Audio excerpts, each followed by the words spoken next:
Hey Lifestyle Hustler, welcome to this video. Today I'm going to share with you 4 hard truths that most of society will not tell you. Now honestly, this is stuff that probably most people aren't aware of or forget along their journey. I share this because this has been some of my personal realizations and epiphanies I've had, and I love sharing these money and finance education videos because it's really brought me a lot of peace, but at the same time, a lot of drive because now I understand the blueprint of how I'm going to achieve my financial goals. So sit back and relax, grab your cup of coffee, join me here with my grumpy mug. I'm wearing my cool cat shirt. So with that said, let's dive right in. Okay guys, hard truth number 4 is savings. You cannot save your way to wealth. Yes, I said it. I know Dave Ramsey's going to be pissed at me, but let me explain. So the problem with savings is that I don't have to tell you what the average income is. Do the math. How long will it take you to save your way to wealth? And even if you're at the 100 plus mark, 120, 150,000, that is rapidly becoming average income in today's day and age. I don't have to tell you about cost of living, cost for homes, cars, or what have you. So this is where we really have to slow down and look at what are we sacrificing as we save our way to wealth. When you become frugal, most of the time it starts becoming more than that. You start penny pinching, you start getting greedy or cheap. We've all heard of that, right? You become a cheapskate.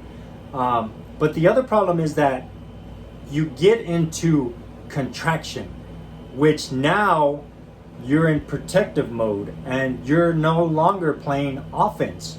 You're no longer putting yourself out with value, with work and contributing to the economy, which is how we thrive. As I mentioned, and I speak from experience, when you contract, you're no longer looking for growth. You're living in fear and procrastination. So these are a lot of the things that will hold you back from saving your way to wealth. The other problem with savings is that you're not just deferring taxes, you're deferring life experiences, you're deferring personal growth. As I mentioned, you are now living in scarcity. So now all of a sudden you don't want to spend on maybe some education that will make you better and will allow you to create more money via production. That's being a producer, and as I mentioned, with your work, your intellect, your value in the economy. Then when you're in contraction or scarcity, you're also sacrificing family time, family experiences.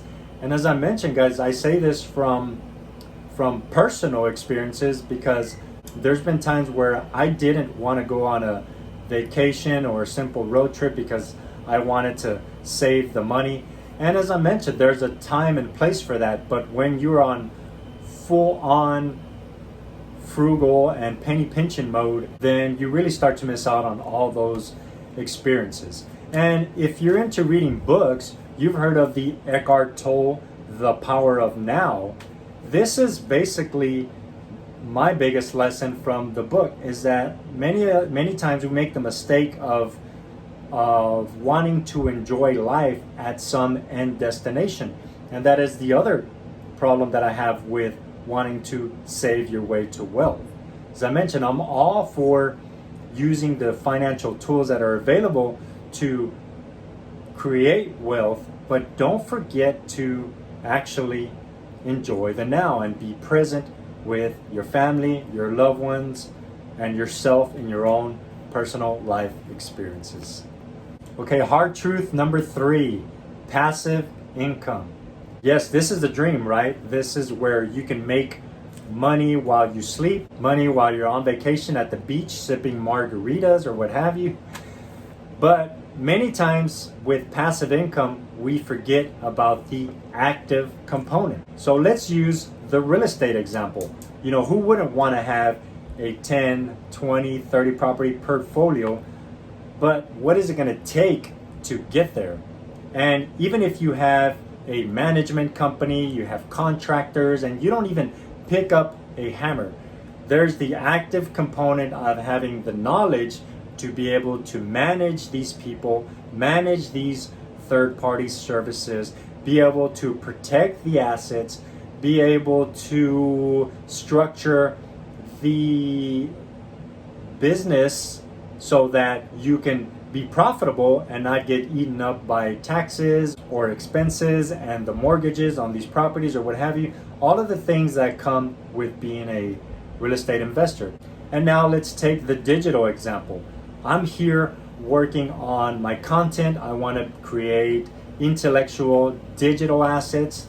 But before I can become more profitable, before I can have a sustainable platform, I have to put in the active work of creating these videos and being able to turn this into a sustainable business. So yes, passive income is real, but do not forget about the active component. Okay guys, hard truth number 2 is security. Now I laugh at this one because I was a victim for a long time about wanting to get to this place where I could feel secure, I could throw my feet up, relax, and hand my money over to somebody so they could just do everything for me. But just ask the recent 2020 pandemic about what security means, and it will laugh in the face of security. We've seen multi-million-dollar businesses suffer. We've seen celebrities suffer. All of these people that we think are so secure have suffered through this year. So I want you to really come to the realization, as I mentioned, the way I did, that yes, you want to establish good financial resources and platforms. You want to set up the right security and liability structures or what have you. But realize that there is no such thing as full-on security. You will always have to be involved. You will always have to be on offense, as I mentioned on the previous hard truth. Even if you become a lottery winner, I love using that rap song or whatever it is, mo money, mo problems. So it's so true. If you just think you can hand off your money to somebody and you can just go chill on some beach, which is what I used to think, then you're in for a rude awakening, my friend. And hard truth number 1. This one is one of my favorites because I think it's everyone's goal, right? Being rich.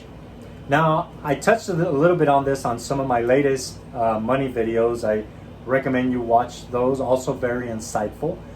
But how do you even define rich? I mean, talk about subjectivity. That is such a broad goal that I don't think many of us ever slow down and really define. So before I did the video, I did a little research on Dr. Google, looking up, high-paid celebrities, high-paid business owners, just kind of digging into their net worth.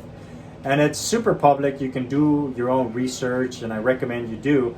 So I found like Sylvester Stallone sitting at about 300 million. But then, of course, there's Mr. Amazon, Jeff Bezos, sitting at 182 billion. I was like, holy crap. So how much is enough? I shared in the other video, we get caught up trying to achieve the infinite in the finite. Our life is limited. Our days are definitely numbered. So don't get too caught up on reaching this broad number, this broad goal of being rich.